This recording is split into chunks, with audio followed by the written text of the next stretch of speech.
Bueno, pues ahí tenemos a Carlos Mamán y en un día, bueno, marcado por estas amenazas de Trump a Europa. Carlos Rucauf, si te parece, empezamos contigo. ¿Cómo ves estas amenazas de Trump y sobre todo esta guerra frontal, esta guerra total con la OTAN?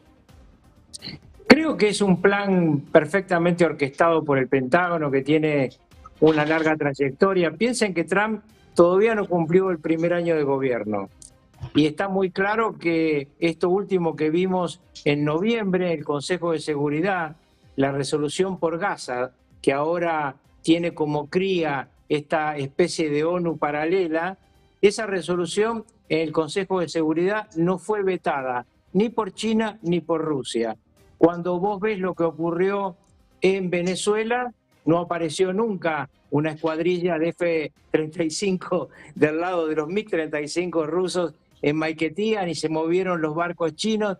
El mundo para mí se está reconfigurando y Europa quedó afuera. Lamentablemente, la querida Europa queda afuera de esta planificación que tiene como eje a las dos superpotencias, China y Estados Unidos, porque en mi opinión ya Rusia no es una superpotencia, es una especie de estación de servicio con armas nucleares, peligrosa por supuesto, pero que, por ejemplo, Trump invite ahora a Putin y a Lukashenko a esa nueva ONU, está demostrando que hay un plan preconcebido.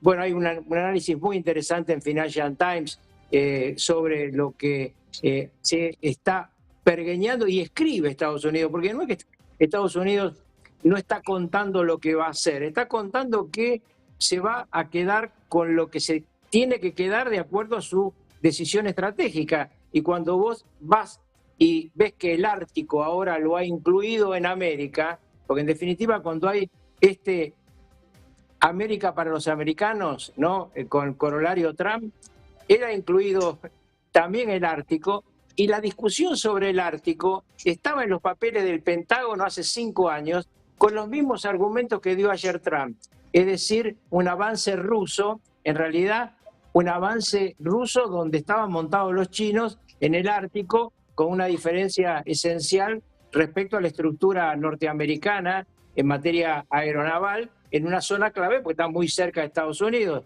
Todo esto yo creo que se veía venir y que hay una especie de sensación mía, por lo menos, de que Europa ve como que esto no puede estar ocurriendo, pero pues, ocurre.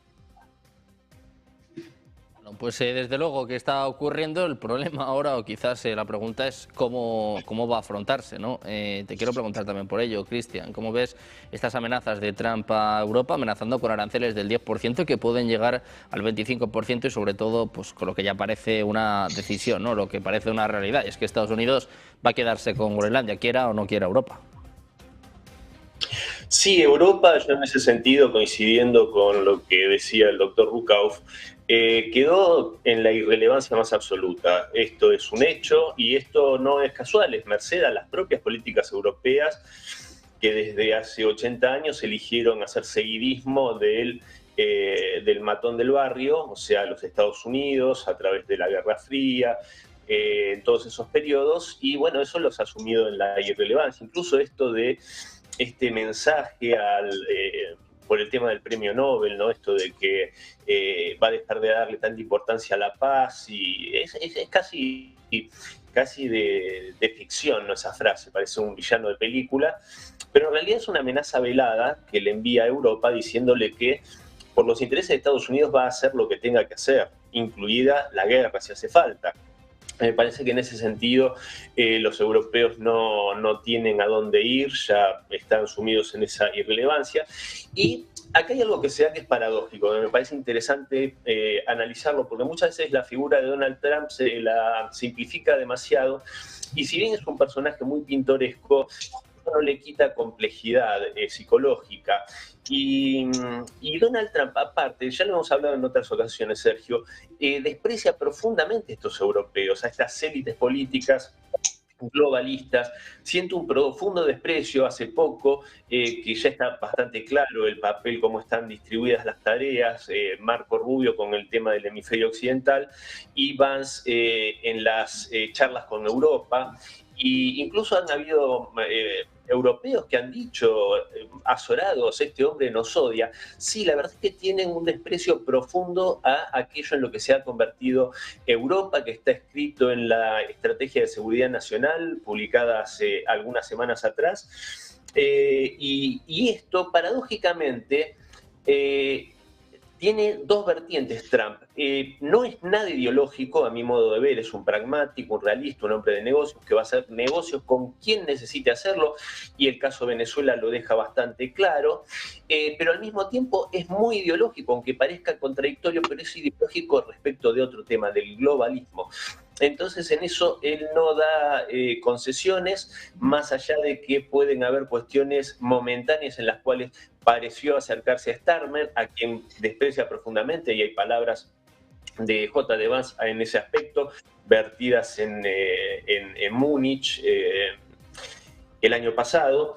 Y yo creo que en ese sentido, y con esto cierro, la invitación a Alexander Lukashenko, al presidente Putin, para formar parte de esta mesa para la paz, también marca de quién está más cerca, porque paradójicamente, y esto colisiona un poco con la idea de Rusia como una gran gasolinera con armas nucleares, hoy Rusia no solo que es bastante más que eso, sino que incluso, si se me permite, en un sentido para una gran mayoría global, se ha convertido en una especie de faro moral frente a una Europa decadente, con valores totalmente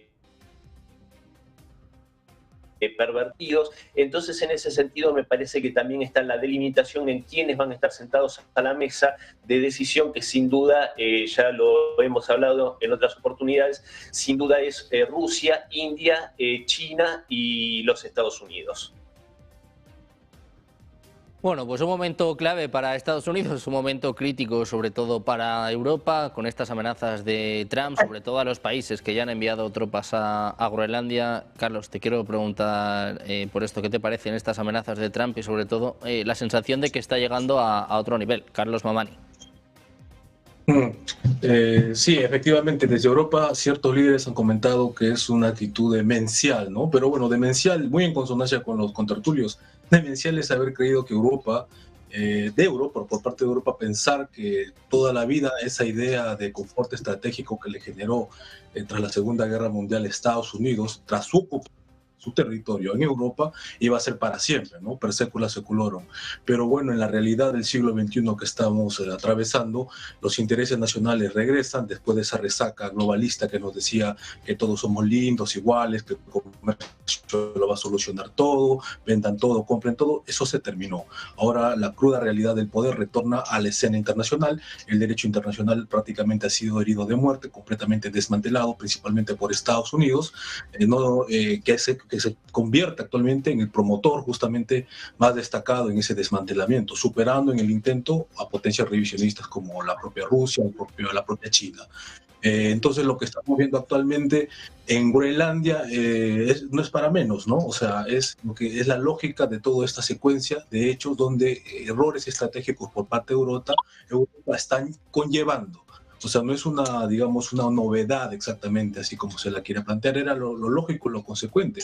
Ahora, ¿por qué Estados Unidos está empecinado? Bueno, como mencionaban por ahí, su estrategia de seguridad nacional ve a Europa como un espacio dentro también de lo que es el hemisferio occidental, de ahí que se hable de la doctrina Monroe 2.0, o sea, ampliada, ya no solamente el continente americano como otrora de manera clásica lo fue, sino también en un sentido, digamos, maximalista, o sea, todo lo que es el hemisferio